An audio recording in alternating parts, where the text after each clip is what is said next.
Jamie? What? When does Orin appear? When does what appear? Well, Orin's in this, right? Firestorm? He's not in the script yet. What? When does Orin appear? Orin? In Firestorm? Yeah? What? I mean, we haven't... Oh. We haven't put him in yet. I mean, it is early days, so Oh. he's not in there yet. But Oh! I think we're on, by the way. Oh, hello. Sorry. Good evening, everybody. Hi, everyone. Hello. Look, everyone's joining us already. Oh, they're back for more after our summer break. Imagine that. Isn't that nice? Thanks for coming. Hello, Daniel Coffey. Hello, Andrew Sierre. Good evening, Robert. Hi, Steve. Hi, Scott. Thunderbird 1, ready to go. That's good, isn't it? I'm glad to hear that. Yeah, thanks for joining us for another Fab Live. Hey, Richard, don't read that because there's people waiting to Oh, right. look at. What? Who told you to wear that? What? Oh, this. Oh, that's just... You're so weird. It's just the first thing I threw on. It's just in my wardrobe, and I thought, well, hey, let's wear my orange shirt. No, I mean, it's appropriate because it's Badge Anderson, and- but it's a bit weird. but also I thought I'd wear it because we've got some Space Precinct news. We do have Space Week news, which most people already know, probably. Yeah, I know, but we since the last Fab Live, this thing's happened, hasn't it? So there might be people watching who don't know about it. Yeah. Anyway, do you think Richard's weird for wearing that? I think he is a bit weird. Now, I think, given the choice, there's a good few people out there who would want to wear it. Yeah, if you like to wear it, then please do comment. I can't imagine that you would. Anyway, welcome to Fab Live. We seem to be stuttering a bit on the image we've got on our monitor here. Let's hope we're not stuttering too much for people at home. Yes, exactly. Do let us know if we are. I don't know what we can do about it. But here we are with Fab Live episode 17. But of course, we didn't do number 13. No. Because we were a bit worried about That was a joke, wasn't it? Oh, was it? That was why we didn't I'm do glad it. you told me It it was was a supposed to be joke. funny. Oh, I see. It's supposed to be funny. So here we are. It's time for Fab Live, which is usually our monthly get-together. Where we talk all things Gerry Anderson. We can read your comments. You've been emailing us, fablive@gerryanderson.co.uk. You have. We've got everyone's favourite Fab or Fib. We've got everyone's second favourite Blankety-Blank. We've got Chris Dale with Big Rat Bytes. All the usual goodies, and lots of messages from you as well. But really, what we'd really like you to do is share this broadcast. Yes. How do we do that, Jamie? Share the broadcast. If you're watching it on a mobile device. Yes. This is weird showing the thing. Yeah. There we are. There we are. Hopefully you can't see that actually. But at the bottom there's a share button. So press Yes. share. Yes. And then write post. And then you can share it with everybody on your timeline, all of your friends, and they might come and join in. Okay. So, Excellent. Well, it's telling me we've got 52 comments already. Oh well, thank you for commenting. But share it. Share it. We'd love more people. The more the merrier. The more the merrier. That's true. Well, I better turn the sound down because that'd be really confusing. Turn your sound off. Sorry. I'm just looking at some comments. Love the suit, says Guy Snowden. Can I get a shout out to my cats, Virgil, Tintin, and Lady Penelope? Well, with names like that, you absolutely can. Hello, Virgil, Tintin, and Lady Penelope. Good evening, Jamie and Richard, says Brian Coombs. Nice to see Orin's uniform Can again. you turn the sound up, says Ralph. Well, we'll try. I can try, but I don't know if it'll do it. Can you turn your sound up, perhaps? I don't know, that might help at home. Yeah, how's that? Is that any better? Yeah. Anyway, wasn't there a bit of a number 13 thing involving the Zeroid, said Andrew Sierre, referencing our Fab Live number 13 that we didn't do? Remember that? Zeroid 13, yeah. Robert Cassidy's wearing his Space Precinct uniform at Fab Worlds of Anderson. I look forward to seeing it. But I bet it won't be authentic and stolen from the... authentic and acquired from the actual production. Permanently borrowed from the production. Yeah. Ned Kelly says, hello, everyone. Everyone? That's just a generic, general hello, everyone. Thanks, Ed. Anyway, as you can probably tell, because we haven't done this for a while, we're slightly out of practice. Oh, yeah. Sorry, we're here to do... Yeah, we're here to do something, aren't we? Well, I don't know, what are we doing? Well, we just do the usual stuff. So we're just taking comments and emails. Oh, yeah, all that. And we've got Fab or Fib and Big Rat Bytes. And do ask us questions as we go. Yes, but... So comment with your questions, but we're not getting them through on this one. Well, no, because you need to scroll, don't you, at the side so we can see it. Look, there you go. There we go. Ralph's saying thank you now. Pleasure, Ralph. I'm glad you can hear us now. Scott Becleafy says, Shane Rimmer and Matt Zimmerman from Thunderbirds are coming to Norcon at the end of the month, and I will be coming to MCM London Comic Con next month to see the Firestorm premiere. Excellent. Which we'll be talking about. That'll be covered in the news, yes. News. Exciting news. Lots of exciting news in the Gerry Anderson universe, much of which you already know about because you might have been listening to the podcast. You might have been, what? Yeah, you might have been following us or Gerry Anderson TV on Twitter or on Facebook, so you'll know there's lots of exciting stuff going on. Yeah, but we'll still try and, bring you up to date. refresh your memories. Exactly. Because there might be people who are just stumbling across this who have no idea what's going on.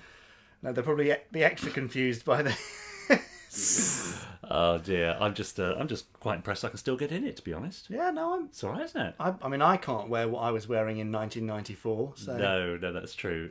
Daniel Shillito, I think that is. Shared, guys. Excellent, thank you. I love these get-togethers. First time actually been able to sit and watch one due to work, and he's looking forward to it. Daniel. Oh, very glad to hear it. Welcome, I'm glad you managed to catch this one.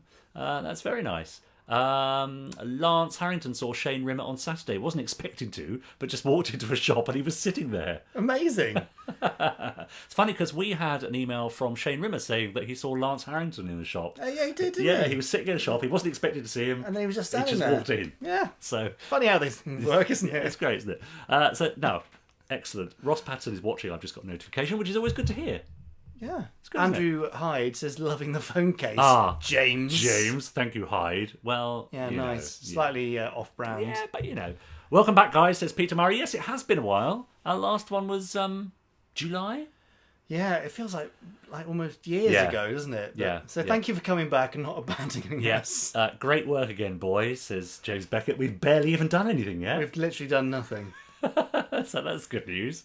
Sorry I'm late, says Ross Patterson. I was having a bit of trouble getting this on my screen. That's okay, Ross. It's nice to have you with us. Yeah. That's I'm very good. happy to be on your screen. Yeah, exactly. I've got a question already. Oh, right. Go on, then. From Stephen Paulio, Right. possibly? Paulio, perhaps? Paulio? I don't know. Anyway, Stephen, my age-old question. Who do we have to constantly bother to get US Blu-ray releases? Shout Factory, I'm guessing. I want more GA Blu-ray releases in the USA. Yes. Well, Stephen, you're absolutely right. Yeah, Yeah. Shout Factory. Shout Factory have got this huge blanket license to do all sorts of Anderson stuff in the US, so you should absolutely badger the hell out of them. Okay. Shout Factory. Shout Factory, yes, who are the US distributor of all sorts of cult TV stuff. But Yeah.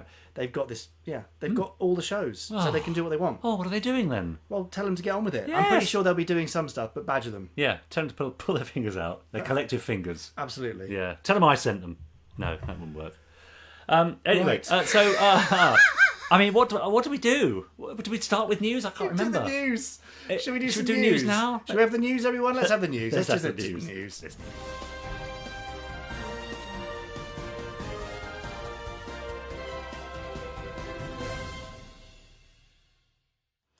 Right. Well, that's gone well so far. Yes. People seem to be enjoying themselves.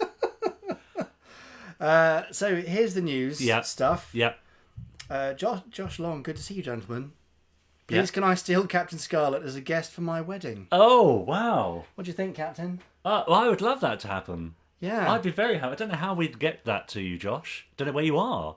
Well, I think he's in the US. Makes it even harder, but... I'm sure. Look on eBay. There's bound to be a Captain Scarlet cutout, isn't No, there? this is a one-off. Is It's a it? special one-off. Is it now?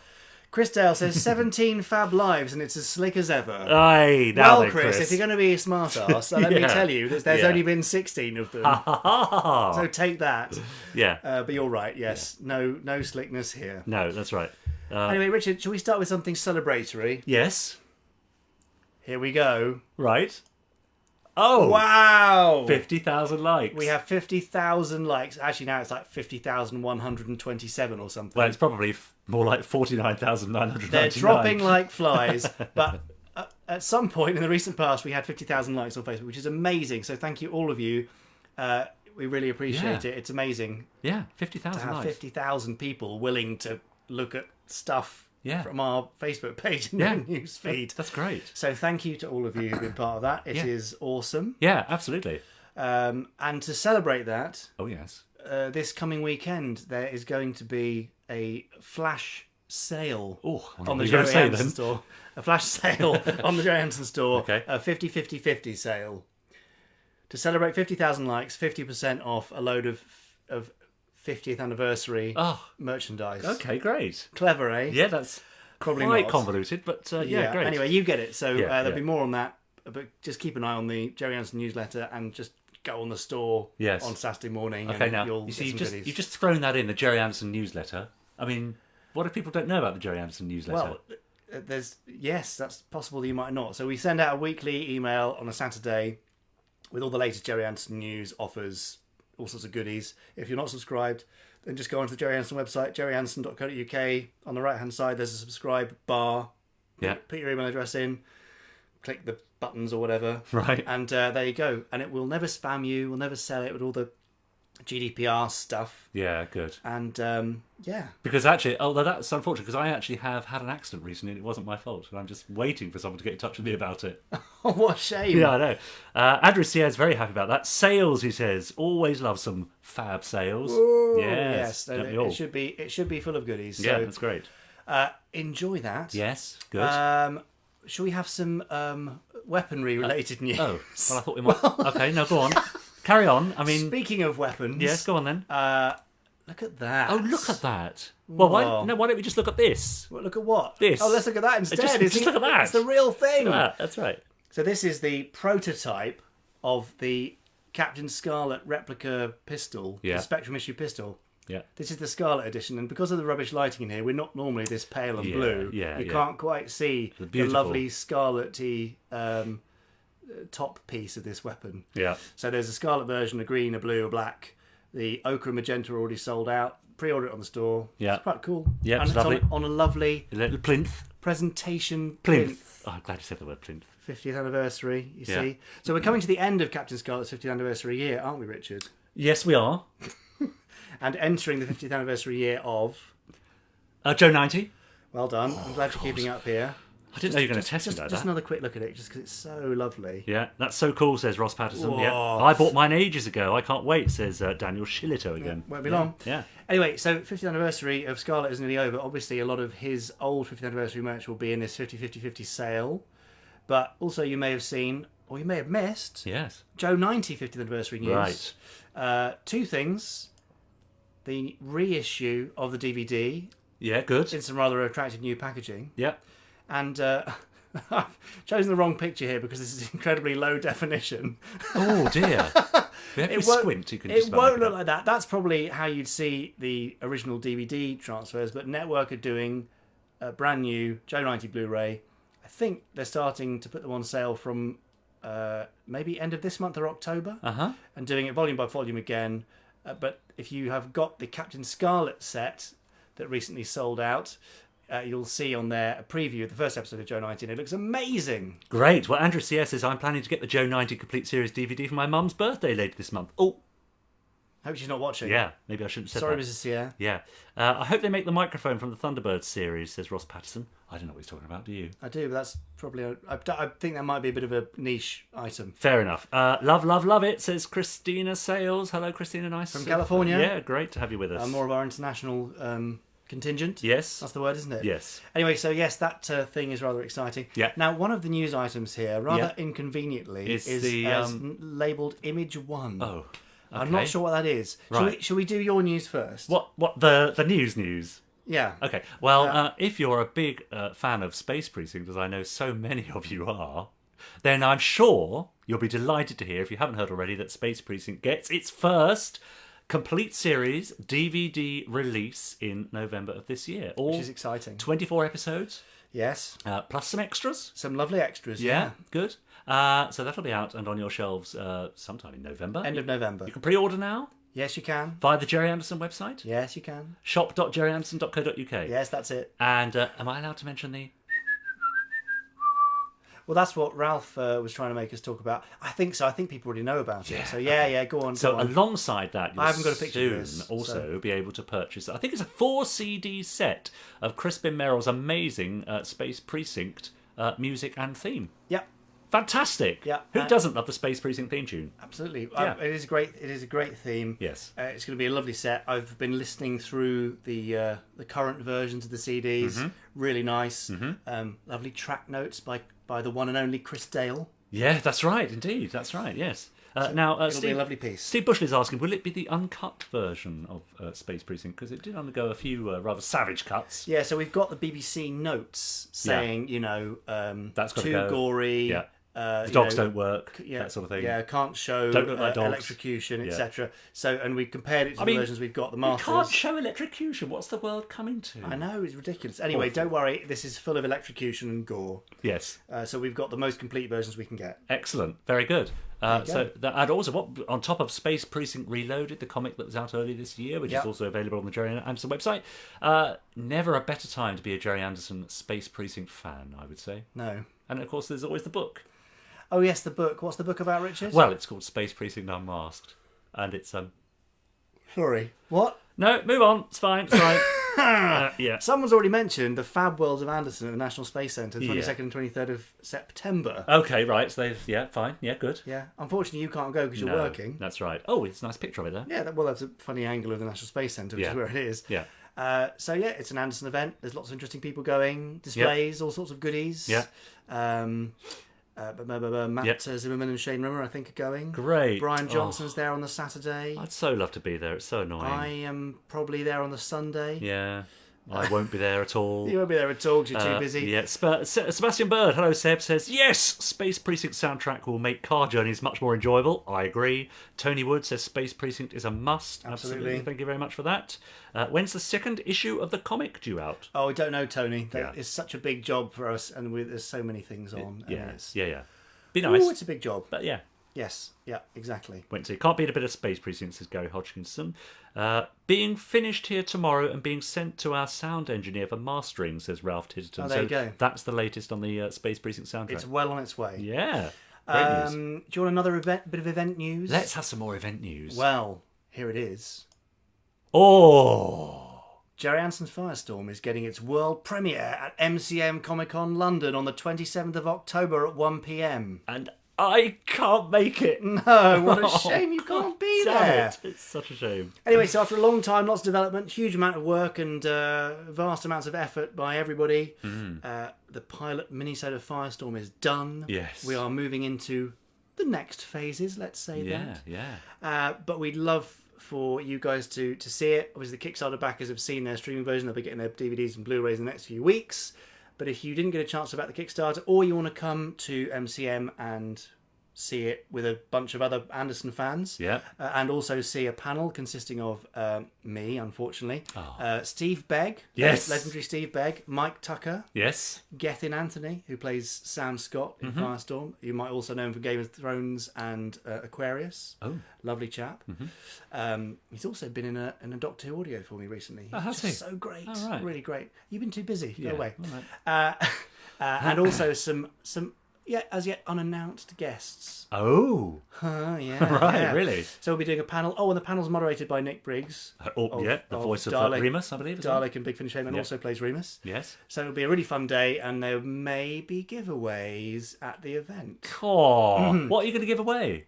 I'm not telling that. I'm not giving away the giveaways. Oh, okay, fine. I'm just saying that there will be giveaways. Yeah, great. Okay, Ross Patterson says, what's the date again, please, for that? 27th of October. Yeah. 2018, MCM Comic Con London at the Excel, 1 to 2 p.m. And if you get your ticket to go into Comic Con for the day, then entry to the premiere is free of charge. It's first come, first served. Okay. But we obviously are limited with seats, so make sure you get there early. Get there early, yes. Antonio Rastelli says, hi guys, first time sliding in here, loving the show. Thank you for sliding in. Yes, we like a slider. One of the things I love about Firestorm, the puppets. Well, that is one of the main parts of it. So we're quite pleased about that. Filmed in Ultramarination, it's all about those puppets. Yeah, that's right. Exactly. And they're lovely. Yeah. Robert Cassidy says, Andrew Clements, did you get my message? Just passing on as a public service. Yeah, public service. If you've sent a message to a fellow Gerry Anderson fan that hasn't yet been received, do let us know and we'll try and connect you. Exactly, that's what we're here for. We've got nothing else to do, let's face it. Got to fill the time somehow, might as well do that. I've got some other news. Really? Yeah. It's just on... is it exciting? No. It's not... Hang on, it's not Pick Me Goat news again, is it? No, it's not kitten news. We're not talking about my animals here. Okay. Have you been listening to the podcast? If so, will you give us a thumbs up or a heart? Yes. No sad faces, please. But let us know. I'd love to see a little flow of positivity. That would be great. That'd make a change, wouldn't it? If you haven't listened to the podcast... What's going on? I mean... What are you doing with your time? It must be like you don't actually want to hear from me and Richard. Ridiculous. Which seems unlikely. I can't imagine such a thing. But if you didn't know, the Gerry Anderson Podcast is a weekly podcast all about the worlds of Gerry Anderson. And Yes. we do news and all sorts. I can see a lovely flow of likes and hearts, which is Great. very reassuring. Yeah, isn't it? And we interview people who've worked on Gerry Anderson shows, been voices in Gerry Anderson shows, acted in, but also celebrity fans of Gerry Anderson shows. Yes. They're out there, aren't they? Yeah, and we've had quite a few interesting people. Yes. Just to pick up on a few, the lovely Sophie Aldred. There she is in costume. Yes. Also known as Ace from Doctor Who. Yeah. Sophie was a huge fan of Thunderbirds and told us all about the fact that she basically refused to be called Sophie and wanted to be called Scott for several years. Yeah. We had Gary Newman Yeah. of Cars Yeah. and Our Friends Electric Also fame, in costume. Yeah. who confessed to stealing many of his looks from Captain Yes. Scarlet. Well, you can see it there, look. And I'm slightly frightened to click this one, but I think this might be a podcast-related image. Right. Ah! Oh, thank goodness for that. Chris Packham, one of our recent ones. Yeah. Who did a two-parter because his knowledge of everything from Stingray to UFO was semi-encyclopedic. Yeah, wasn't it? Absolutely. Now, Chris Garrett says, is the podcast going to be available on YouTube? Yes, it is on YouTube. The Yeah. podcast is available on iTunes, Yeah. Stitcher, Yeah. iHeartRadio, Wow. the website, Yes. SoundCloud, YouTube, and Spotify? Spotify, and many other podcast apps available on your mobile phone. Extraordinary. There are already 12 episodes out there in the Andiverse, Yes. As you've just called as it. Rufus Hound would call it, Okay, fine. with many more exciting interviews to come. Yeah, great. Well, yes, Nick McCarty, for example, says... yes, Andrew Joseph. Andrew Joseph says he's dipped in and out of the podcast. Oh, right, well, fair enough. Can't expect more than that, can we? No, exactly. I listened to the podcast while rushing home from work to watch Fab Live, said John Davies. Oh, perfect. I mean, that's crazy. You must be bored of us by now, John. Terribly sorry. Yeah, sorry about that, absolutely. Okay. So, yes, do listen to the Gerry Anderson podcast. We have fun, don't we? And we get... Well, I do. I get lots of lovely emails from people and We do. telling us about all sorts of stuff. Podcast of the MCM panel, Andrew Joseph. We can't because Richard can't make it because he's too busy working. I mean, what can I say? Well, it is work. It's very hard work. I know you're working. Yes. But is it on Google Music, says Antonio? We tried to get it on Google Music, but there's some issue.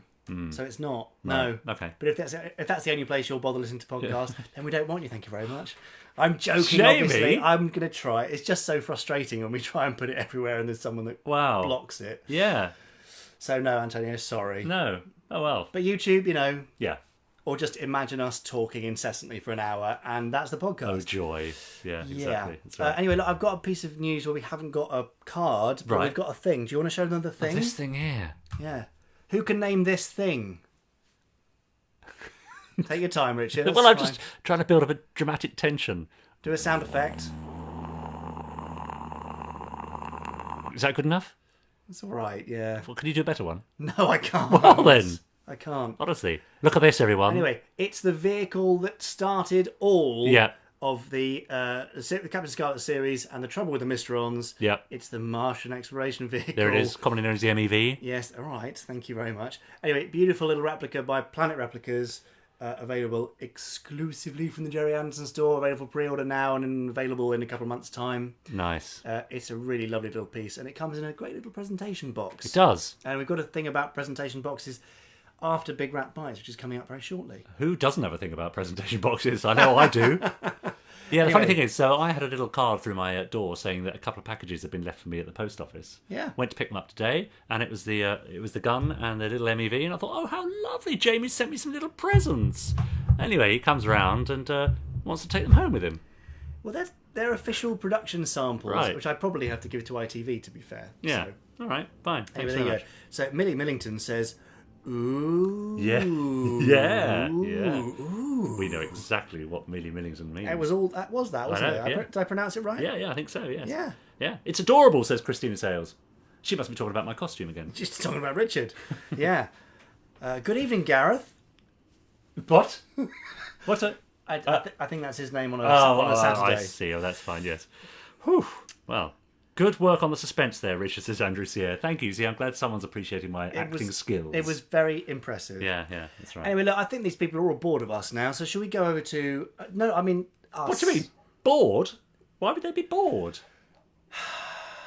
If you're bored of this Fab Live broadcast, please put in the comments below. No. Yes, great. For the next Fab Live, let's just say which is going to be in October sometime, you can send us some emails. We love to see pictures of your art. We love to see pictures of your cosplay. We've got these coming up. Yeah, some of these things. Yeah, of your vehicles, of your toys, your merchandise, anything at all that's Gerry Anderson related, you can send it to fablive@gerryanderson.co.uk. And we love to hear your stories about whether you met Gerry, what your favourite Gerry Anderson programmes are, how you were inspired by Gerry, all that sort of stuff in your professional and personal life and so on. Yes, that'd be great. Send those in, please. Andrew Joseph said, is Richard's outfit from the show? Of course it is. It's the genuine article, the genuine stolen article. It really is. In fact, if you were to look in the back, it's got my name in it and everything, I think. I think it still says Space Police in the back, of course, which was the original name of the show. Thank you for that bit of a little tidbit there. Tony Spring says, nice costume. Mark Simpson Wedge says, I'm not bored. Oh, well, that's a relief, isn't it? Because we're only here for Mark. Really. Now, I think there's Patrick and Gareth are playing silly... are they? Yeah, silly Mr-ons. Right. Why? Well, Patrick said, I even got your name and mention, Gareth. Ah, I see. Nicely done. Yeah. Yeah, see what you did there. Yeah, I see what you did there. Thanks, Patrick and Gareth. Yes. Hope you're enjoying it anyway. Yeah. Right. Oh, look at that. Isn't that nice? Antonio says, you guys are fab. Thoroughly enjoying watching this. Oh, thoroughly enjoyed watching this. You must have gone. Bye then. Bye, Thanks Antonio. for coming, Antonio. Right, look. We need to move on. Well, of course we do, yes. Can't sit here blathering all day. So, look, Chris Dale is here. Oh, good. With an episode of Big Rat Bytes. Excellent. All about your favourite show and mine, which is enjoying its 50th anniversary this year. I will leave it at that. Yeah, not even going to say it. No, because... You can't bring yourself to say it. No, because Chris will say it in a minute. And I don't want to spoil it in case nobody knows. Look, should we go to Big Rat Bytes? Big Rat Bytes. Here is Big Rat Bytes.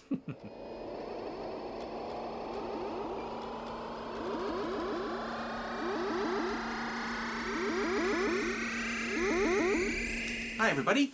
So as you can probably tell from my shirt, today's episode we are going to be talking about Joe 90. Yeah, I don't have a Joe 90 tee, so I'm kind of winging it here.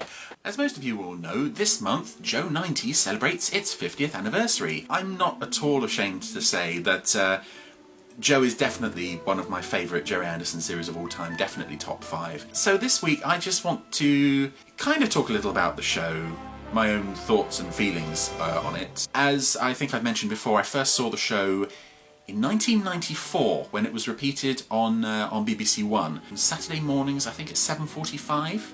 What's a girl to do with football on the horizon? I don't know. Here's Joe 90. That's what I'm going to watch. So instantly, that sort of set it apart from the others in my mind.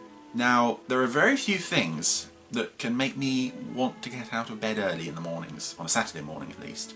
Joe was one of them, absolutely. Even as a kid, not knowing anywhere near as much about the Anderson shows as I do now, I was kind of aware that there was sort of an evolution running through what I'd already seen. Obviously I'd seen Thunderbirds first, then Stingray, then Captain Scarlet. And Captain Scarlet was a huge step forward in the look of these shows, the aesthetics, the design. Everything seemed so much slicker than it had done in the past, and Joe really was like an obvious continuation of that trend. What I love about this show is, although it's a kids show and I was obviously seeing it in a kids slot on CBBC, it didn't talk down to its audience. In fact, surprisingly, it continued that trend that Captain Scarlet had set, being absolutely bloodthirsty and violent, and you don't necessarily expect for that to be the case. You could do a spy kid type show without people getting killed every week. I can't think of any other kids shows that would feature an execution scene. Take aim. Fire! That's pretty grim for 7:45 in the morning. Fail, and you will suffer the same fate as the wretch you have just seen executed. Let's talk about something that a lot of people find very difficult to swallow with this show, and that's the main character himself. Hello, Uncle Sam. Dad? I have heard a lot of criticism about this show over the years around the fact that he is a bit of a know-all. I have two responses to that, really. Firstly, yeah, he is there to tell everybody what to do. That's why we're giving him all this knowledge and experience. Also, if you notice, when Joe isn't brained up, as they like to say every so often, very often he suggests things to the grown-ups, and they tell him to shut up. Just keep out of this, will you, Joe? Sorry, Dad. But my biggest rebuttal to the criticisms of Joe as a character is that, just take a look at Joe. There he is. Okay. He's the star of our show. Just imagine how much you would enjoy the show if this kid was the star. Where am I?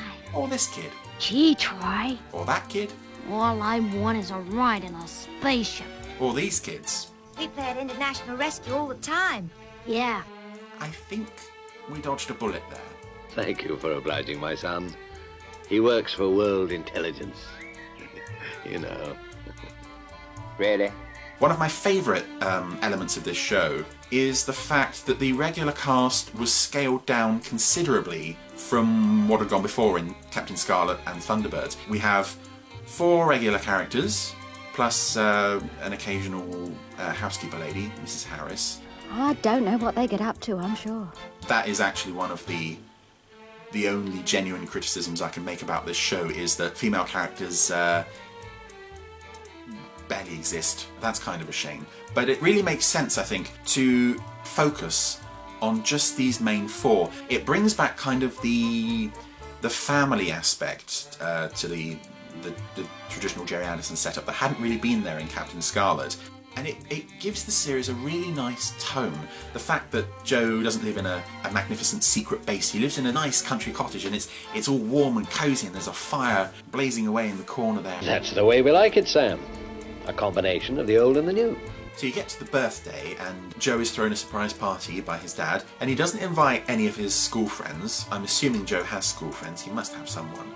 Although I'd like to know how he manages to get out of school every week to go and blow up enemy bases and things like that. He invites his 2 spy masters who have kind of taken him on as their own secret killing machine. They reminisce about things that he's done. Okay, that makes sense. But they're recounting stories in which people died. And not only in which people died, but in which Joe is responsible for some of those deaths. Over here, Coletti.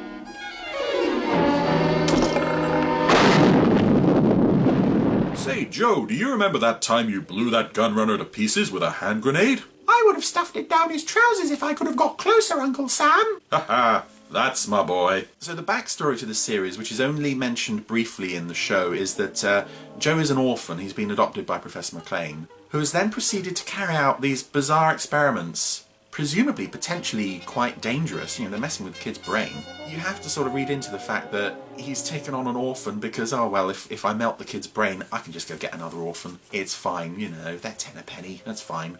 But you also have to wonder about the deeper psychological impact on Joe, especially later in life. He's being given someone else's brain pattern every single week. What is that doing to his psyche and his subconscious? There is an episode where they record the brain pattern of someone who has a mental block on a particular issue, and that block is then transferred to Joe. There are scenes where he's like asleep, wearing the glasses. Is he dreaming the dreams of the person who provided the brain pattern? And all of these people provided their brain patterns without consent, that's worth pointing out. But there has to have come a point later in life, probably not too long after the show ended, where Joe started to suffer a little bit. You can imagine that as he grew up, he would want to have his own life. He wouldn't want to necessarily be shackled to this top secret government agency that don't pay him. But that's life, Joe, in the WIN. It's not something that you really think about when you're a kid. As an adult, though, there is this gloriously dark side to the show. So yeah, I hope that Joe, who is now 59, going on 60 years old, is having a good life. I hope that he, I hope that he didn't get killed, first off, but also I hope that he isn't in some asylum somewhere, regaling everybody with stories of the time when he was a brain surgeon or a fighter pilot, and they're like, yes, Mr. McLean, yes, come back to bed. And now I will ask a guard to lock you in a room. But despite the unintentional subtext that is prevalent throughout the show, it's never stopped me from loving this series. I remember when I was finally able to get hold of the episodes on the tape trading network and then later on the DVDs, it was just so wonderful to finally have them all in the one place. And something that I remember in the run-up to the DVD release was a lot of people going, oh, Joe 90, oh, it's terrible, oh, it's so awful, oh my god. And I would say to them, Which episode is it that you saw that you didn't like? Oh, I didn't see any of them. No, it's just worst show ever. Fact. Bunch of amateurs. But I felt like I was the only one who was sticking up for it. I felt like I was the only one who had even seen it and was prepared to say, hang on a second, Project 90, See You Down There, Attack of the Tiger, all of these are great episodes. Why are people not watching this show? And then when the DVDs came out, people finally had a chance to reappraise it. They were like, okay, this is good stuff. If you haven't already picked up the re-released DVD set, I thoroughly recommend it, unless you're waiting for the Blu-rays. And in the meantime, happy birthday, Joe 90, and thanks for taking me along on all 30 of your amazing adventures. Happy birthday, Joe. Happy birthday.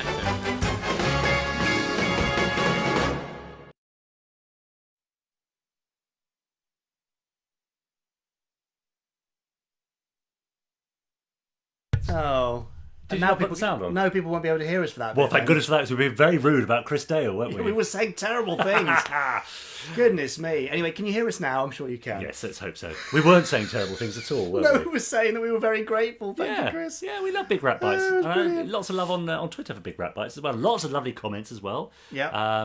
And you can also catch Chris Dale in our podcast. I don't know if we've mentioned the Gerry Anderson podcast enough, have I we? don't think we said a word about the podcast, so here we are saying stuff about the podcast. Yeah. Podcast. Yeah, and you can catch Chris Dale's Randomizer on the podcast, where he watches a random episode from the Gerry Anderson universe and comments and makes lovely, things about it. I don't know what I'm saying, really. But you know what I'm saying. Anyway, just listen to the podcast. Yeah, Chris, you are a vital part of the machine here. Excellent. So I'd be very thank pleased to hear people can hear us. Yeah, no. Well, after you reminded me to turn the microphone back on, yes. Yeah. Anyway, I saw some interesting questions there about what happened to Joe's real parents. Yes. And I think I saw Andrew Clement say car crash, apparently. Right. In a rather cold way. Gosh, wasn't it? But I'm wondering if Professor McLean engineered said car crash, which suddenly gives Joe 90 an even darker edge. Do you think that's what... Yeah. Well, I mean, he thought, I built this thing. I need a child. I don't have one. God. But maybe they live next door. That is a bit bleak, isn't it? Yeah. Not sure I like that at all. Bit dark. Anyway, if you have a theory about the death of Joe 90's parents, then do share it in the comments below. Jessica says, looking like a nutter watching this while walking around the shops, by the way. Brilliant. Nice. Well, with the sound on, I hope. Yeah, I stayed with Jess when I was in Edinburgh, which was very nice of her to put me up, so thank you. Oh, is that Jess? Yeah. And she's got the sound on in the shops. Well... I was going to be horrible and... No, don't. No. Don't. I suppose I Security. also ought to thank Andrew Clements, who put me up recently in Belfast. Yeah. It's a public thanking of everyone whose spare rooms I've slept in over the last 3 years. Let's not do them all, because we'll be here all night. No, it'll be too many. Yeah, really would. Great. Podcast is amazing, says Craig Wilkinson. Bring back Space 1999, reboot it and call it Space 2099. If you've got a big fat checkbook, Craig, then maybe we could do that. Feel free to send a check. It's often mooted, isn't it? A Space 1999 reboot. It is, and but... UFO. I mean, every now and then it kind of rears its head, doesn't it? All these things are so expensive. I heard a thing about Blake 7. Occasionally they release, there's going to be a new Blake 7 series and Sci-Fi Channel are doing it or Sky are doing it. And isn't it something to do with the fact that the people who hold the rights have to make it look like they're going to do something with those rights within a certain amount of time? Otherwise those rights expire and they go to someone else. That certainly sounds like the sort of thing that does happen in this crazy world of So they rights say, and stuff. oh, look, we're going to lose the rights in a year unless we say something. So we're going to say, we're going to make Blake 7. And that means we've got the rights for another 5 years or whatever. That's bonkers, isn't it? It's crazy. If that is the case, this is the very strange world of intellectual property. Yes, James Pilson Wood says, Jeff's wife dead, Joe's parents dead, Jimmy's parent, Mia, all a bit dark, lol. Yes. Oh, it's bringing it down, isn't it? Well, I think this has this. We're going on a bit of a tangent here. Yeah. As we see the audience dropping off. But I think this has a lot to do with Dad's upbringing. Of course. Yeah. You see, because so many of them were single parent families, absent mothers. Yes. Because Dad's mum, I never met her, but from everything I heard from him and everything others have told me, she was really horrible. Right. And his dad was quite a quiet, meek and mild man. Yeah. A sort of weaker character. Yeah. And so, for the setups of these things, I think he was kind of railing against that childhood. Yeah. And replacing the weak father that he actually had with these powerful men who were saving the world and doing great things. Interesting. And got rid of their mothers because in his mind, mothers were unpleasant. How interesting. I know. I mean, just my theory, Yeah. pop psychology, but Like it. what do you think? I think it might be possible. That's very good, yeah. Hi from down under to Chris and the other guy. Oh, you're just talking amongst yourselves now. They're just talking amongst themselves, I think. Yeah, now. yeah, just have a chat amongst yourselves. Christine it's fine. Sale says, any update on Supercar? Like there's Update? another series in the offing. I don't believe so. I mean, No. yeah. No, Have you not been no approached about updates that? since 1962. Well, I've been offered a part. Have you? Yeah. Well, who are you playing? Who do you think? Mitch the Monkey. No, you're a dead ringer for Mike Mercury, Exactly. aren't you? So We've had this before. Mike Mercury, Yes. isn't he? Thank you very much. Thank you. Anyway, Yes. shall we do some viewer emails? Oh, yes. Let's have some viewer emails. I'll let you lead this, and I shall try and keep up. Oh, okay. So we've got some pictures to show, haven't we? But anyway, first of all, we have Duncan Moss, who gets in touch with us regularly. Says, hi, Jamie and Richard. A couple of years ago, a guy called Ed Fordham was organising a project to get 2 plaques put up. One for your dad, one in his school. For your dad, one in his school and the other on the estate where he grew up. Some money was raised, but the project's gone very quiet. Do you know anything about this project? And if so, is there any further news about it? Says Duncan Moss. Oh, Duncan, I went searching through my emails for this, and I can't find any updates from Ed. I requested an update from him in 2016. Haven't heard any more. I don't know what's happened. It's not a project that we were directly in control of, certainly. Yeah. I suppose anyone can kind of, do something like this, and that's not to say that you would know necessarily much about it. No, would you? obviously we support the idea. Yeah. I don't know what's happened. I'll drop Ed another line. Yeah. And Ed, if you happen to hear this, Yeah. let us know. Yeah. And in the meantime, you can support the new Kickstarter campaign to get a plaque put up on the house where I was born. Yeah. How's that going? Any donations yet? It's actually into minus figures. Oh, brilliant. Right. I'm having to pay people to publish Good. it. Yeah. That's going well then. Yeah. Andrew says, hi, Jamie and Richard, or Richard and Jamie. Well, Keeping it I safe. think I know which one Yeah. I prefer. Hope you both enjoyed your summer break. Well, I mean, Didn't wasn't actually have a much of break. No, we that's were right. working. Yeah. But thank you. Yeah, although I know, as he says, you've both been super busy. It's great to hear that Anderson Entertainment is coming to MCM London in October to premiere Firestorm. As mentioned in the news section. Indeed. I was just wondering, on top of the panel, will there be a stall present to buy the very reasonably priced goods from the Anderson store? As I'm hoping there will be somewhere I can get a Firestorm t-shirt for the premiere. I don't think we're going to have any Firestorm stuff ahead of time. Backers will get their backers t-shirts. So if you are a backer from the Kickstarter backer and you would have come to MCM, please do wear your backers t-shirt. Yeah. And I think we'll be, making sure that you're recognised during the panel. I'm also loving the podcasts. As always, a great laugh and always very informative. Well, that's our intention, isn't it, Jamie? Absolutely, yes. I was just wondering, there is one guest that so far I don't think anyone's suggested, and I think it'd be great to hear from, and that is Jamie's mum, Mary, as I think it'd be great to hear her side of the Gerry Anderson story and her involvement in the Anderson universe, and I'm sure she'll have some great stories to embarrass Jamie. She has plenty of embarrassing Does she? stories. And terribly embarrassing photographs, yeah. Oh, fantastic. Not obviously no good for a podcast. Well, maybe we should bring those embarrassing stories and photos here, and we can show them on the Fab Live. But I'm planning on interviewing Mum at some point because Yeah. she has a great insight into, Yeah, everything. 30 years of Dad's life and career and That's right. seeing it from the inside. That's right. yeah, Exactly. hopefully Anyway, we'll keep do up the that. great work. Look forward to seeing you in October, says Andrew. Hi, chaps. And this is from Michael Tharm. He says, sorry if this is a lengthy email. Word to the wise, it is. It's been great listening to your podcast these past few days. That's the Gerry Anderson Podcast that you can listen to on iTunes, Spotify, and all sorts of other platforms, and slowly playing catch up with your Fab Live shows. Hopefully one of these days I'll be able to drop in on one and be in the chat. Well, great. I wonder if you've joined us tonight. I'm a 34-year-old master's degree student studying stop motion animation at the University of Central Lancashire, focusing my studies on the early career of the late Ray Harryhausen, who has been my mentor in all things stop-motion creature effects. But I'm also a massive fan of Gerry Anderson's work from the 90s reruns of Stingray, Thunderbirds and Captain Scarlet. Of course. Sadly, I never got a chance to speak to Gerry, but I did see him through the lines of people who did get to meet him, and Ray, of course, Harryhausen, at the Birmingham NEC Memorabilia Convention some years ago. Ray told me on another occasion, your father did some amazing work during his career. Now, I mean, they're sort of a mind, weren't they? Ray Harryhausen and Gerry Anderson, often mentioned in the same breath. And there's a great clip of them together on YouTube by Kevin John Davis of Terrorhawks and More Than 30s in the TARDIS fame. Yes, excellent. Yeah, so you can look at see the two of them together when Gerry met Ray or when Ray met Gerry. Great, yeah. I even helped... See, I often think... Do you remember the Doctor Who 50th anniversary year? There was that adventure in space and time. a documentary about how Doctor Who became Doctor Who, specifically about William Hartnell leaving and so on. I always think there's something in the Gerry Anderson story, isn't there? 100%, yeah. Those early years. Yep. How Gerry Anderson became the Gerry Anderson that we all know. So if you're watching this and you have any power at all, in TV terms, I don't mean superpowers, obviously. Make it happen. Anyway, I even helped out, says Mike, with Cosgrove Hall's archive more recently. Their move, where I happened to come across the Roger puppet from Lavender Castle. Australian Roger, yes. We all like an Australian Roger. We do. I wanted to ask you both, since Gerry has already had an impact on your lives in one form or another, certainly big impact on your life. Well, yes, fairly major. Did the work of Ray Harryhausen ever have an effect on your lives, or even Gerry's creativity, such as wanting to incorporate creatures into his shows, like Stingray's Loch Ness Monster episode?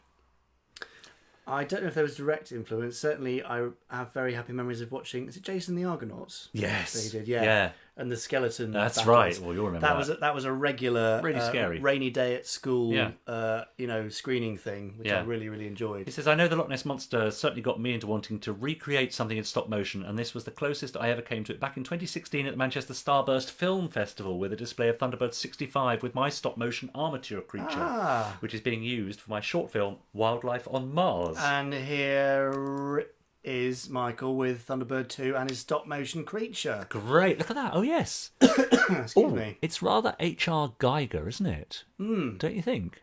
Bit alien. It is a bit alien. That's nice. Like it. That's really and nice. a very dapper waistcoat, if I might say so. Well, so, he pulls that off very nicely, doesn't he? Yeah. And boy, does he know it. He does. Also, Anderfans is a great nickname to coin for the fans of Gerry's body of work. Yeah, absolutely. Go for that.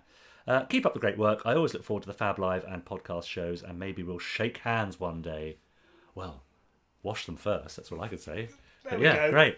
Hands shook. Yeah, virtually. And then we have finally Mark Fortner via Facebook.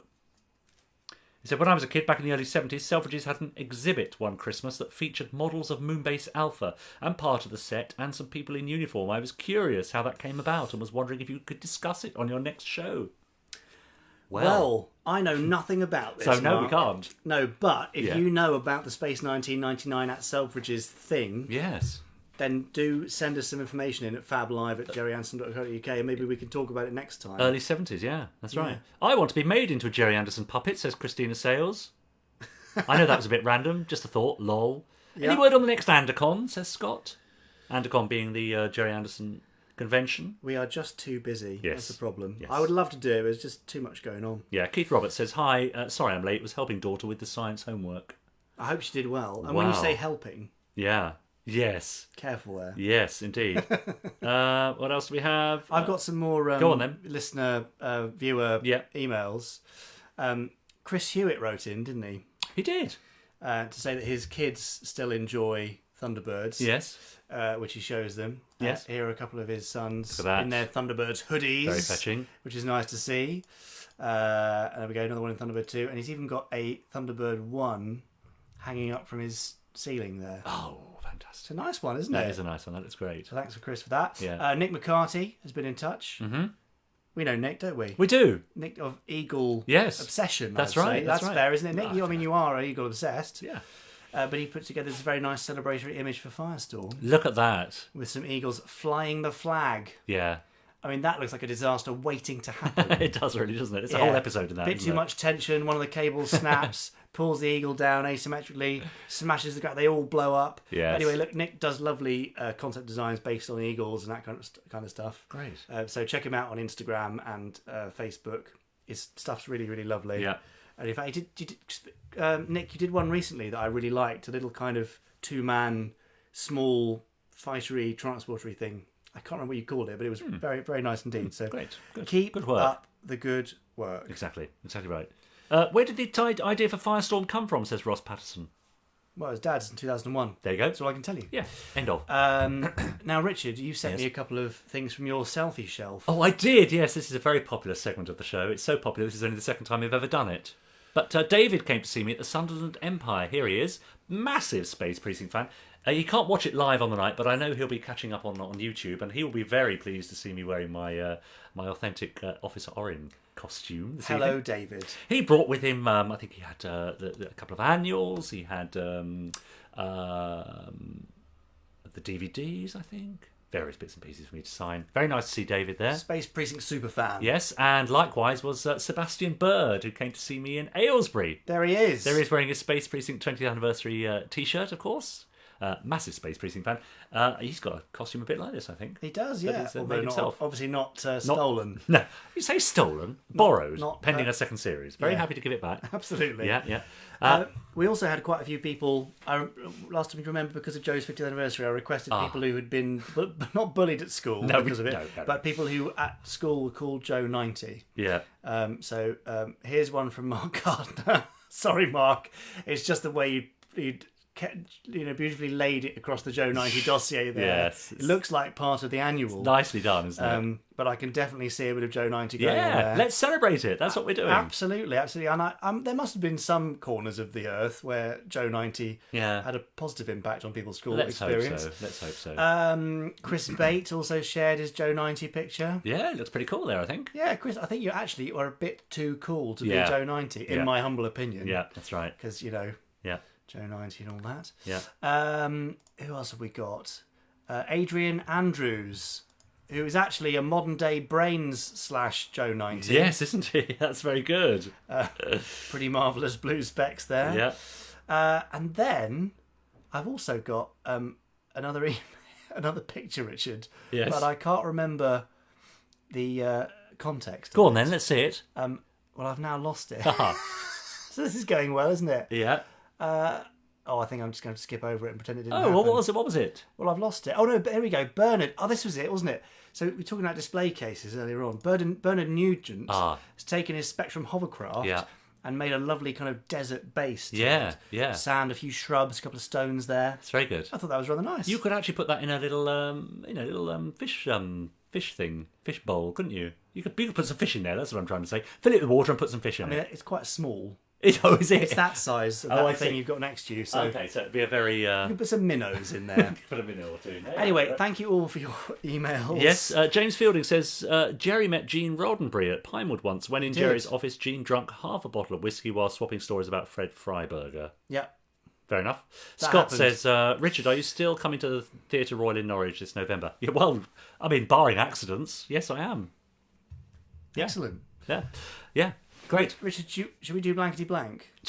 Shall we do Blankety-Blank? I have a terrible feeling that the intro video isn't going to work. Why? I just have a bad feeling about this. Should we try? And then if it doesn't work, then we'll just have to play the game. Go on then. Here might be the intro to Blankety-Blank. Excellent. No, it didn't work. Oh. Right, okay. Well, we'll just have to imagine. Blankety-Blank, Blankety-Blank. Boom, boom. Blankety-Blank, Blankety-Blank, Boom, Blankety-Blank. boom. Right, that'll do. Yeah, okay, fine. Okay, fine. sorry about the missing intro. Yes. I don't know what happened there, but I just had a feeling It's it almost would like you're work. trying to sabotage one of the most popular parts of the show. Thinks. There's no sabotage here. Fair enough. Now, so I've got, for those of you who have only just joined us for this first episode of Fab Live, I mean, why would you only just have joined us? And what must you think? Blankety-Blank is pretty much as it sounds. There was a very popular TV show here in the UK in the 70s, 80s, 90s called Blankety-Blank. What was it called in Match Game? It was called in the US. Was it? Yeah. Match Game, you might know it as. There you go. And whereby I give you a quote from a Gerry Anderson series, and it's up to you to fill in the blank with the missing word. So it's a little bit of fun. There are no prizes. Fun. Yes. You will enjoy yourselves. Excuse me, I'm just scrolling down so I can get back to the video so I can see everyone's comments. That's the thing. Because I know they're going to love this. I'm sure everybody's going to love this. So, here we go. I've got 3 for you. Do play along. Yes, play along at home. Let's see your comments. I've heard of... Oh, did that help when I did that on the mic? No, it probably sounds horrible. Don't do that. I've heard of method actors, but you take the... Blank. I've heard of method actors, which I thought was quite appropriate. Yeah. I'm not a method actor. There's no method to my acting. No, I can tell I've that. heard of method actors, but you take the blank. What could that possibly be? Well, Richard. You had a go at this earlier, didn't you? And you struggled. I mean, biscuit was my obvious suggestion. Yeah. Because most things are a bit ruder. Steve Bushell says biscuit as well. Well, that's good old Bushell's biscuit. So does Scott Bickley. He says biscuit, and he's wrong. I know, I was wrong too. Yeah, it's not biscuit. My ears, says Robert Monk. I think he's talking about the paper on the microphone rather than... I've heard of method actors, but you really take the my ears. Yeah, cake, says Andrew Clements. I'm surprised Andrew doesn't know it. Andrew Clements? Yeah. I'm disappointed in you. It's terrible, isn't it? That's right. Bait, says Andrew Sierre. Cake, says Paul Warner. There's a whole lot of cake going on A here. lot of cake going on. It's actually, from UFO, I've heard of method acting, but you take the coconut. It's true. Colonel Foster from UFO. Are you sure? Have you watched the episode to make sure that's actually true? No. Found it online. So, don't know. Might be fake news. It was not toast, biscuit, or Mickey. But, Take the Mickey. That was good, though, isn't it? Or cake, but thank you for your guesses. Right, here's another one, and you might discover a theme developing here. Oh, Andrew Clements did know it, really. He was just... he was toying with us. Wasn't he? Right. How the devil do we eat blank through a... What does that say? Quarter-inch space visor. I can't read my own writing. How the devil do we eat blank through a quarter-inch space visor? And again, I had a good guess at this. But, well, you say a good guess. I mean, it's either right or wrong. Actually, and it was... my guess was at least from the right region. Wasn't it? Yes, true, I suppose. All right. Thank you. You're talking geographically. I am talking geographically. Okay. All right. So, how the devil do we eat blank through a quarter-inch space visor? Morty Vicker says, "Are we having fun yet?" I mean, we put an awful lot of effort into Can this, you not don't see we? the effort that's gone into these handwritten cards? Andrew Sandwiches. Clements says you've used it before. Yeah, I suspected I had. Well, still, nobody's guessing it. No. Ice cream, sandwiches. It's not cake again, is it? Coconut, says Robert Coconut, Monk. No, well- we've had the coconut. No, it's not coconut. Noodles. Andrew Clements, there you Clements are. has got it, obviously. Yeah. So it is, in fact, you can't spell it, though, because it's fettuccine. And my guess was pizza, which is why I said it was the same region geographically speaking. That's right. So how the devil do we eat fettuccine through a quarter-inch space visor? That's a good question, isn't it? That was uttered by Jane Carson in another episode of UFO. Very UFO theme here tonight. Well, it's funny you should say that, because our last Blankety-Blank may or may not be. Exactly. Oh, God, I keep... It's this thing, it's right in the way, I isn't know it? it is. Carry on. Come Well- on. Everybody's waiting. Okay, with bated breath. It's just lucky for her that an alien came through that door instead of... Blank, blank. Yeah, Blankety-Blank, I think we could say. Oh, Blankety-Blank. Sorry, that's do you the remember? thing, isn't it? That's the name of the game. No, rubbish. It's just lucky for her that an alien came through that door instead of... Blankety-blank. There you go. What do you think? So we're up to 2 words here, and you might have guessed this is from UFO as well. In fact, I guessed it first time. you did, but quite by accident. Quite by accident, and so are lots of other people. Are they now? Really? Like who? All this talk of food is making me hungry, says Charlotte Bone. Yes. John Davies. Cake. Everyone says cake. Cake, yes. Coconut, no. Instead of cake. Yeah. Cakey cake. Instead of Gerry Anderson, says Daniel Shillito. No. Well, it could be. It's in fact her husband. It's lucky for her that an alien came through that door instead of her husband, uttered by Ed Straker from UFO. So, in case you didn't spot it, a UFO-themed Very Blankety-Blank. strong UFO theme. In other words, I got it all off the same website. Yeah. I was on the train home. I was in a bit of a rush. Quality research all the way All on this the show. way. Exactly. That's what we're known for. And that concludes this week's Blankety-Blank. Much to the relief of everybody involved. Well, perhaps if we'd had a decent theme tune and the usual video, it might have, stirred the yes, things. the loins of the viewers, perhaps. Right. Yeah. Well, lots of people got that right. Yes. Andrew Hyde included, and Gary Hodgkinson, and Robert Hill. Excellent. Greg Cagill. Mm-hmm. Sorry, Greg, if I mispronounced your name. Norman Tebbit was his guess. Well, yes, you really wouldn't want Norman Tebbit coming through. No, absolutely not. Unless Norman Tebbit was her husband. If it's Mrs. Tebbit, then... It wasn't, though, was it? No, I suppose not. Anyway, there we go. Mark Simpson Wedge says Foster said it, not Straker. Well, you know... The internet is not a reliable source for information, No, is it? I will try harder next time. Yes. John Davis wants a Secret Service-themed Blankety-Blank. Oh, no! That is so unfair. We should absolutely do that, but only have Unwinese Blankety-Blanks. Oh. Who here wants Unwinese Blankety-Blanks on the next one? That much joy to the eyeball. Thumbs up, yes. Yes. Rotatey most. Something. That is a great idea. Thank you for that. Okay, Unwinese Blankety-Blank next time. Done. Fine. Look, What have I just taught myself into? That means I've got to watch an episode or two. You've got to watch the whole series. Now, Richard, did you do any research into the This Month in Gerry Anderson History section? No, I didn't. Well, let's skip over that then.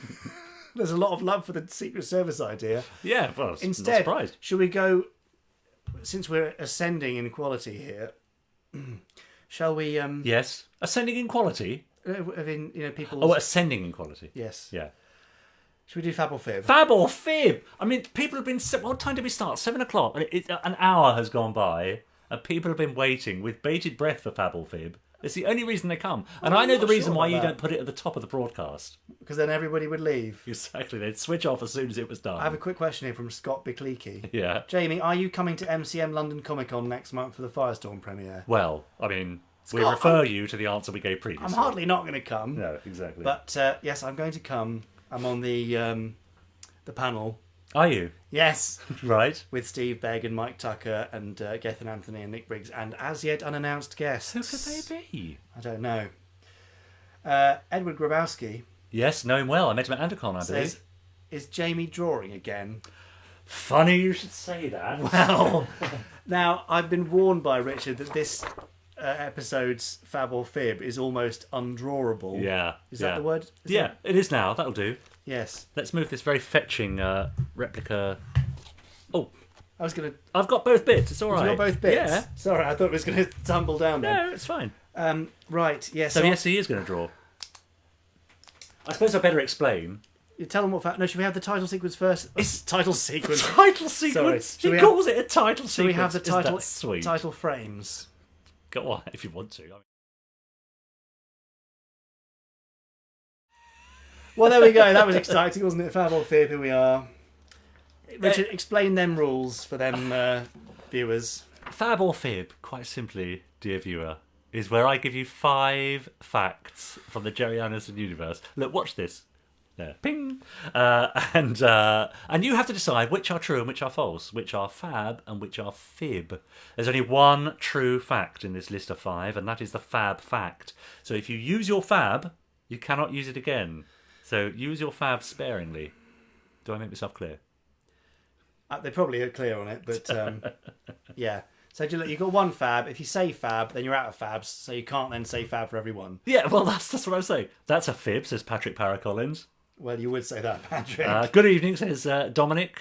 Sorry, I'm late. That's all right. Well, you're just in time for the main event, really. Ashley Bell says, I always win. Well, Ashley Bell, there are no winners in Fab or Fib. I thought it's true. I thought that I'd do something a little bit different this month, actually. Well, but listen to me. Now, look, so James Bond has been in the news a lot recently because they're making the new one, and then Danny Boyle, who was due to direct it, stepped away from it for reasons unknown. And very famous Bond FX supervisor is also director and FX supervisor on Firestorm, his name being Steve Begg. Right. Extra Bond connection there. Exactly. Anyway, do carry on. Likewise, Idris Elba, who appeared in an episode of Space Precinct, the first episode of Space Precinct, a very minor role, I have to say. Not a regular terribly recurring minor role. Exactly. Where is he now? Was for a while touted as being a possible next Bond. Right. Not sure if it's true, but there we are. Anyway, so I thought I'd do a James Bond related Fab or Fib, or rather James Bond Gerry Anderson crossover, because of course there's quite a bit of crossover between the world of James Bond and the world of Gerry Anderson. Yeah, with people like Derek Meddings and John Glenn and Shane Rimmer. Yeah, on they go. Exactly. So. Lots of actors, lots of production staff. So here we go. Are you ready, after much ado? Too much ado, I'd say. For this month's Fab or Fib. Fact number 1. Is this Fab or Fib? Thunderbird's Matt Zimmerman, the voice of Alan Tracy, was one of many actors who auditioned to play James Bond after Sean Connery. But at just 5'9", he was considered too short and too American for the role. Is that fab or fib? If you think it's fab, if you think it's true, then put a fab. If you think it's not true, then it's a fib. But remember, you can only use your fab once. Thunderbird's Matt Zimmerman, the voice of Alan Tracy from Thunderbirds, was one of the many actors who auditioned to play James Bond after Sean Connery, but at just 5'9", he was considered too short and too American for the role. Fib, says James Fielding. Fib, says Andrew Clements. Fib, says Mark Simpson-Wedge. Fib, says Ross Patterson. Fib, says James Pilson-Wood. I think we're getting the picture. Right. Talking of getting the picture. Did you not explain to them that I'm drawing these? Come on, let's see. I think we forgot. So look, that is What on earth? Thunderbird 3 being shot down. I like it. You see, that's because Alan Tracy, Matt Zimmerman shot down, didn't work out. Where's the Bond connection? Oh, he was shot down. Guns. Okay, great. Okay. Look, yeah, no, that's very good. That's very good. These are really hard, They Richard. are, yes. Oh, fib, says Andrew Clements, for the simple reason he's not American. I think he is. Well, we think he is. He's some sort of North American, isn't he? Canadian or American? He must be Canadian then, mustn't he? Yeah. Fib, because the first Bond on screen was American, says Robert Cassidy. I mean, we're going into all sorts of tangents here. We are. The first American on screen was American. I mean, I don't know what I'm saying anymore. I have no idea. That's fact. Yeah, the first American on screen was American. Right, fact number 2. Desmond Llewellyn, who played Q, get your pen ready, in the James Bond series, was in line to voice Dr. Beaker in Supercar until he was offered his regular role in the spy franchise. Desmond Llewellyn, who you may know played Q in the James Bond series. This is really hard, Richard. Exactly. Was in line to play, or rather voice the part of Dr. Beaker in Supercar until he was offered his regular role in the spy franchise. Also, last time I had colouring in pencils, and I don't have any this time. Right. So... Okay. Barry Nelson was the first screen Bond, says Andrew Clements. Canadian, says Andrew Sierra, so I'm assuming that's Matt Zimmerman. Well, you know. That's a bit like calling an Australian New Zealander and vice versa. Keenan Pritchard says fib, James Fielding Wood, fib, Ross Patterson, fib, Mark Simpson Wedge, fib, James Fielding, fib. There you go. Chris Dale, climax. Don't know what he means by that, but there's your picture. See? Q, no in Supercar. Where's Q? The letter Q is in a no and a Supercar. Okay, that's good. No, that's great. These are that's hard. Great. Fibby McFib, says Andrew Hyde. Fib, says Don Chandler. Fib, says Keith Roberts. You're all right. Oh, Fibby or are you? McFib face. Are you right or are you wrong? Well, all will be revealed. UFO's Aisha Bruff revealed in her autobiography that prior to her acting career, she actually worked in the real-life CI division of MI5, the department on which Ian Fleming's Q division was based. Off you go. I cannot do that. Of course you can. I can't. UFO's Aisha Bruff revealed in her autobiography that prior to her acting career, she actually worked in the real-life CI division of MI5, the department on which Ian Fleming's Q division was based. Is that fab or fib? True or false? Jamie. It's a very famous shot from UFO. Come on then, let's see what you've done. I mean, that really is someone showing their working, isn't it? That is my... Would she thank you for that? Yes, actually. Aisha's very proud. In case you're not aware what that is, that's my very quick impression of Aisha's bottom. Yes. From the opening of the very first episode of UFO. Excellent. Gary Hodgkinson says he'll send you some crayons. I desperately need some crayons. I could have had pink with that, you see. Yeah. I coloured in it because I think... Anyway. Okay. We're not giving much to work with in the drawing stakes here. Fib says Morty Vicker. Fibs James Filson Wood. Fib Ross Patterson. Fibby Andrew Hyde. Don Chandler says cake. Cake. Fibbity says Dominic Riley. Oh, go on. Fab, says John Davis. Thank you, John Davis, for spending your fab. Yeah, you can't use it again. Just to please Richard, I think. Yeah. The fourth fact from this month's Fab or Fib. Gerry Anderson stalwart Shane Rimmer is godfather to Roger Moore's son, Geoffrey. Oh, come on! It's easy. The pair becoming good friends during the filming of The Spy Who Loved Me. Fab or fib? This is very difficult. This will be worth the wait, I assure you. It will not be worth the wait. Gerry Anderson stalwart Shane Rimmer is godfather to Roger Moore's son Geoffrey, the pair becoming good friends during the filming of The Spy Who Loved Me, which Shane Rimmer famously appeared alongside a few other Bond films as well, I think he appeared in. Yeah. Fab or fib? I've made some terrible mistakes already in this. Excellent. Fab or fib? Is Shane Rimmer godfather to Roger Moore's son Geoffrey? Let's have a look. We've got lots of fibs coming up. I mean, lots of people are saying fibs to all of them, and there's 4 so far, which means the last one's got to be fab. So I hope you're choosing wisely.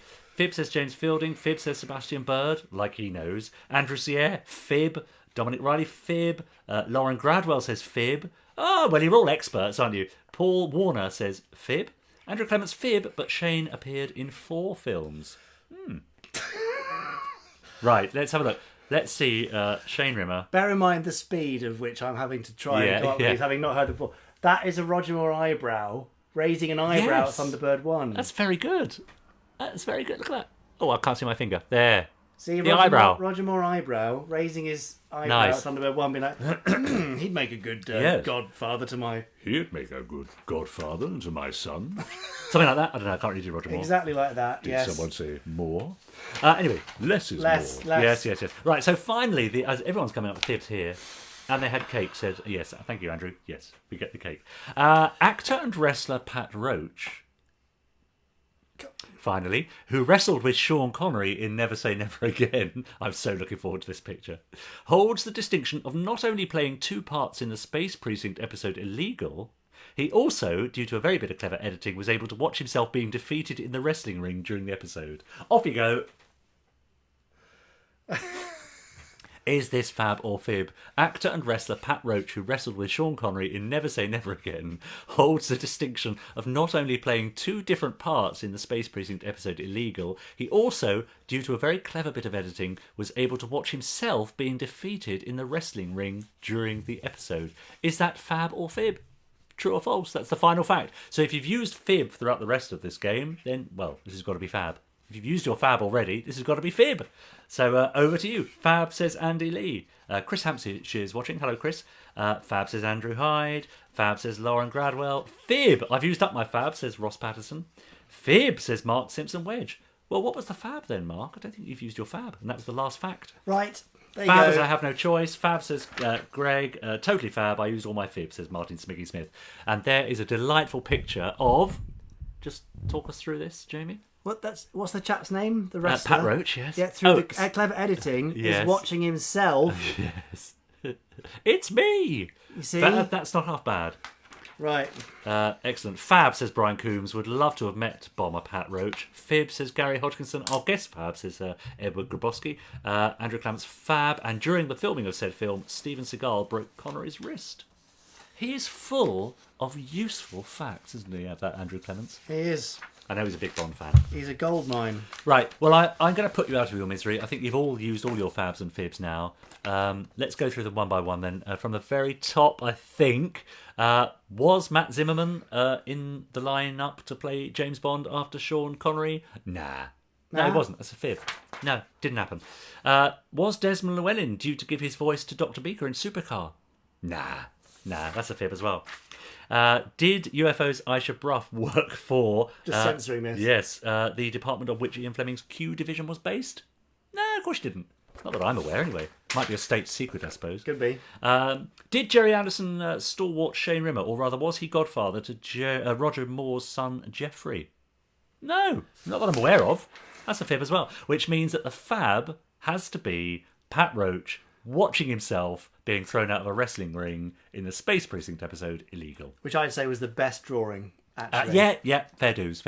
So if you got that right, the last one being fab, then, well done you, but I hope you don't expect any prizes, because it's just a bit of fun. Yeah, no prizes at all here. No, never. Very good. And that's... Barely any fun either, actually, I'd say. Now then, that concludes this month's Fab or Fib. You'll be pleased to hear. And what a marathon it was. Yes, I feel like I've run a marathon of that. But that works nicely. We rather like your drawings, I'm Jamie. not sure I like them. Very well done. Thank you for your charitable comments. That's very good. Excellent. Thanks. Well, I'm done. I'm also done. Should we have a quick recap of the news for anybody that joined us late? Come on then, let's hear it. Yeah? Yeah. Okay. Just got to scroll back up to the news section. Right, so a recap of the Gerry Anderson news before we say goodnight, viewers. Yes, here it is. What have you done with my pistol? It's down here, safely. The Captain Scarlet pistol, which is up for pre-order. Here is a production prototype, and it's beautiful. It is lovely. Why don't you hold it like a weapon rather than like a dog turd? I'm displaying it. Oh, okay. A little bit like act. You've got your officer thing, and you can be like, yeah. But if people can't see the gun then. Yeah, but it looks cool. It does look cool, doesn't it? Yeah, see? Someone take a screenshot of this now. And send it to GCHQ. Right, so the pistol's on the way. Yeah. And it's on a lovely base. Plinth. And it's extremely limited. Magenta and ochre versions have already sold out. So Yeah, there you go. Likewise... The MEV, I thought you were going to park it on a microphone. No. The MEV is on its way. Beautiful. It is a lovely little thing made by Planet Replicas exclusively for the Gerry Anderson store. It's a real lovely thing. Yes. Space Precinct is coming on DVD in Hooray. November. Excellent. And it's also going to be accompanied by a soundtrack release, 4 CDs long. Yeah. Coming together beautifully. Fine work by Chris Morell, Gordon Young, Ralph Tiston and Chris Dale on that. Great. I'm not doing anything on it. I'm just faffing about. Well, fair enough. Are we surprised? Joe 90 on Blu-ray is coming out volume by volume starting from September or October. So that's extremely exciting. It looks lovely. The podcast is coming out weekly. We hope you are subscribed and rating and reviewing. And if you're not, then you're missing a trick. Yeah. Oh, we've got some big star interviews. Yeah. Gary Newman. Yeah. Sophie Aldred. Yeah. Obviously, they wore these outfits for their Of course they did. things. Chris Packham recently. A nice interview with McKinnon and Saunders coming up next week. Yes. Yeah, that'd be We fascinating. made the puppets for Lavender Castle, made the puppets for Tim Burton, lots of stuff. I'm interviewing their whole workshop team. Yeah. So that'll be next week. Yeah. For those of you who want to see Firestorm, Oh, who doesn't want to see you may Firestorm? want to join us at MCM Comic Con on the 27th of October from 1 to 2 p.m. at the Central Stage at Excel in London. Yeah. 27th of October. Yeah. Join us there. Yeah. Oh, somebody's ringing me. Are they? Well, not going to take it now, are you? Well, it'd be weird too, wouldn't it? So Well, you can if you want. It's a very important work call. Well, take it. Go on then. Hello, Claire. I'm just doing a Fab Live Facebook broadcast, and so you're live on the Gerry Anderson Facebook page. Please do not swear. Claire's a massive Terrorhawks fan, by the way. Ooh. I should call you back after if that's all right, Claire. Bless you. All right, I'll be in touch. All right. Speak to you in a bit. Bye. Bye, Claire. Thanks. You never know what happens on these shows, No, do you? no. So there we go. MCM Comic Con Firestorm premiere. Great panel. Me, Steve Begg, Mike Tucker, Gethin Anthony from Game of Thrones, Renly Baratheon on that, Charles Manson in Aquarius, plus unannounced special guests. We know lots of the cast and crew are coming along, so you'll be able to meet them there. So Rub it in. You're all going to have a great time, aren't you? And Richard won't be there. No. So another great reason not to go. Sorry, to go. No, No, not you to were go. right the first time. I got it wrong. Anyway, yes. So we'd love to see you there, though. Yeah. And also make sure you're following us on the Firestorm Facebook page, Firestorm HQ. Same on Instagram, SF9 on Twitter, SF9's Firestorm on Twitter. Just there's loads of stuff we're putting out. Yeah. Lovely teasers. So if you Yeah. missed it, Yeah. you can find out all about it. Enjoy some behind the scenes photos, new stuff that hasn't been revealed before. Get over there. Yeah, I'd like to say a very heartfelt thank you to everyone who did take a screen grab of me holding that gun. I've now posted it all over Twitter. Thank you very much. Right. Good. Excellent. That's it. Oh, Is no. it? And the Fab Worlds of Anderson, 22nd and 23rd of September at the National Space Centre. Excellent. I'll see you there on the Sunday. Brian Johnson there Saturday. Others there the whole weekend. Lee Sullivan. Yeah, great. Yeah, Chris Thompson's there. Nice. Graham Bleethman's there. Is he? Nice. Yeah, lots of people. I can't be there. So do come along. Richard can't make it, but he'll be there in spirit. Yeah, I will. That's true. And I think that's it for this episode of Fab Live. When are we isn't it? back, do you think? Oh, hang on. Be the first Monday in October, I should imagine. Wait. Whoa. Just working it out. Yeah. So we'll be back probably Monday the 1st of October. Yeah, I can do that. Monday the 1st of October? I can do that too. Yeah, easy. Great. Right, we'll see you on Monday the 1st of October. Yes. And thanks for joining us and for your lovely comments. Yes, have a nice rest of the evening and we'll see you then. And don't forget to listen to the podcast. Yeah. Now, Richard, have you got the script? What script? The script? We don't have a script. No, the Firestorm script. Oh, that script. 'Cause then we can look at where... I thought for a moment you were intimating that we worked to a script. No, there's no script. Anyway, we're going to get on with this. Don't show them too much. Oh, gosh, right, sorry. But... Need to know basis. Yeah. Very Bye, hush, hush. bye, everyone. Bye. We'll... Yeah, we'll be in touch. We'll see you soon. Don't ring us, we'll ring you. Bye. Bye. Bye. Where are your bits from this? Well, I'm still looking for it here. They are in there. Have I been cut again? No, because they're there. Look, it must. Look, there you go. That's you. No, but all my lines have been struck through. No, you're imagining things. You're totally imagining things. It's fine. It's fine.